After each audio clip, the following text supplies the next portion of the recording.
Olá, mais um vídeo de informações para animais de estimação. Como eu já tinha dito no último vídeo, hoje nós vamos falar sobre gatos. Na verdade, a pergunta que sempre fica é: será que o gato é o melhor animal de estimação para você? Essa pergunta é muito importante de ser pelo menos pensada, mas respondida, porque existe muito preconceito, muita história que na verdade não é verossímil sobre os felinos e principalmente hoje sobre os felinos domiciliados, os gatos que vivem dentro de casa com a gente, Então, a primeira coisa que precisa ser dita é que ao longo dos anos e das últimas décadas a gente vem percebendo um grande crescimento de gatos que estão morando dentro de casa. Em países de primeiro mundo, eles já superam o número de cães como animais de estimação. E a tendência é que no Brasil isso também, se não acontecer, que chegue bastante próximo.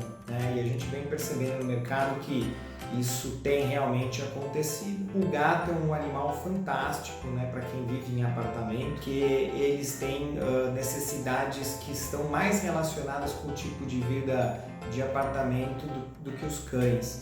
Então, o que eu quero dizer com isso? Quando a gente pensa num gato dentro de casa, a gente tem algumas coisas que são muito atrativas, A primeira delas é que o gato faz muito menos barulho do que o cachorro, Então, apesar dos miados, os gatos, quando eles estão sozinhos, eles costumam ficar mais quietos e fazer menos ruído do que os outros animais aí que a gente está acostumado, que são os cães. Os gatos, eles não têm, ou pelo menos não devem ter aquela necessidade de sair para a rua com coleira. A gente acaba tendo que fazer algumas adaptações dentro de casa, mas o fato de não ter que sair para passear com esses gatos, eles nem gostam muito de sair de casa, facilita bastante para quem trabalha o dia inteiro. E obviamente, mesmo tendo gatos de raças pequenas, gatos de raças gigantes, são animais que costumam ser bem pequenos e mais fáceis de adaptar em ambientes restritos como um apartamento. Algumas vantagens aí são bem pontuais, mas são significativas. Se a gente for comparar com o cachorro, isso já traz bastante atrativos.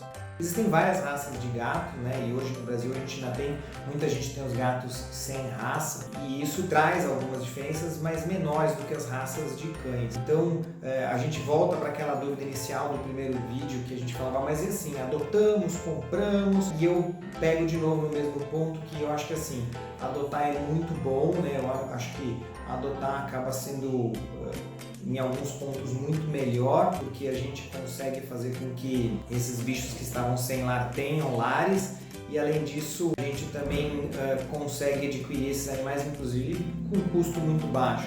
Hoje os gatos de raça no Brasil comercializados, principalmente os por criadores sérios, e aqueles que a gente sabe que tem controle de doenças genéticas, que tem controle de doenças que são comuns, e aqueles que fazem uma reprodução assistida no sentido de tentar fazer com que sejam animais de temperamento ok, são gatos que são de valor aí para a gente comprar mais alto. Então assim, a adoção é legal porque você consegue gatos já vacinados, castrados, às vezes filhotes, às vezes já um gato semi-adulto, quase adulto, e isso já mostra também o temperamento dele, já sabe se é um animal mais brincalhão, mais medroso. O gato para adoção que a gente encontra aqui no Brasil normalmente é parecido com o pelo curto brasileiro, então ele tem um tamanho médio aí que vai de 3 a 4,5 kg, um gato de pelo curto, então que não tem muito problema de pelo pela casa, os gatos fazem uma higiene neles próprios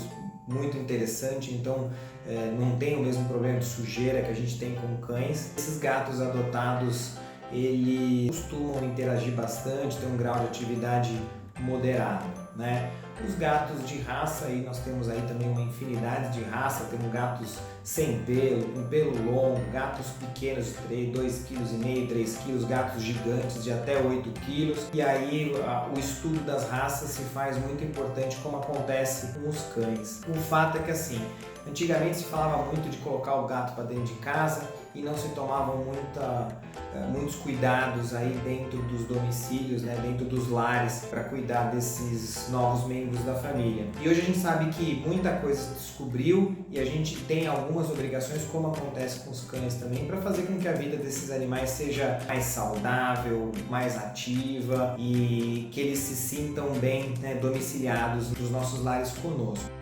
Então, o que é importante falar com o gato, para o gato que fica dentro de casa, é que a gente precisa fazer algumas modificações dentro dos lares para que eles possam se exercitar, né? Gato não faz academia, gato não faz tricô, gato não assiste televisão, então a gente precisa dar atividade física e mental para esses bichos dentro de casa, porque eles não saem para passear na coleira como o cão. Basicamente isso a gente faz com mudanças em alguns móveis ou com colocação de prateleiras, tocas, esconderijos, para que esses animais se mexam e tenham onde se esconder e possam se exercitar e saltar dentro de casa. Isso é fundamental.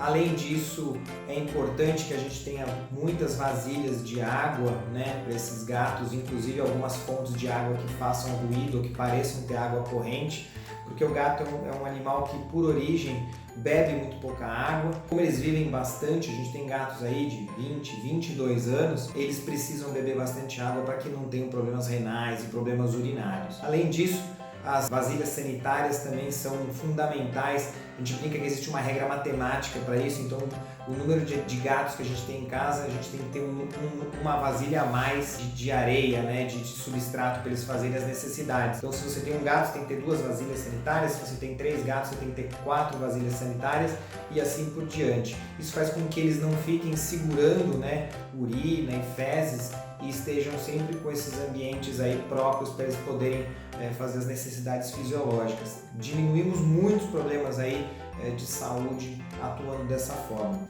Em contrapartida, a parte de alimentação ela tem que ser o oposto disso, né? A tendência do gato que fica em casa é de dormir muito, se exercitar pouco, a gente não pode facilitar muito o acesso à comida. Então existem várias técnicas interessantes que nós falaremos mais para frente, para que a gente faça com que esses gatos comam menos ou que tenham que se exercitar para comer, e isso traz enormes benefícios. Basicamente o que a gente tem de atual e que facilita também é o que a gente chama de mix feeding, né? Que é colocar alimentação seca, mas alimentação úmida, né? E isso pode ser feito junto ou inclusive o que acaba sendo até melhor separado, para que esse gato, além de ter uma dieta que ele acaba ingerindo que tem mais água e menos valor calórico, e também acaba ingerindo mais água com a alimentação, tá? O que a gente pode dizer desses ambientes para os felinos é que os proprietários, né, os tutores, eles acabam relatando pra gente que o amor é incondicional também, esses animais interagem demais com a gente dentro de casa e obviamente o gato ele não brinca da mesma forma que o cachorro, então eles fazem muita brincadeira de caça, muita brincadeira de luta, mas não é um bicho que a gente chama para brincar como acontece com o cachorro. Muitas vezes eles têm os horários deles, têm as vontades deles e a gente obviamente tem que também tentar estimular essas atividades, principalmente atividades lúdicas, mas é um bicho que não adianta você querer forçar, ele não é submisso como acontece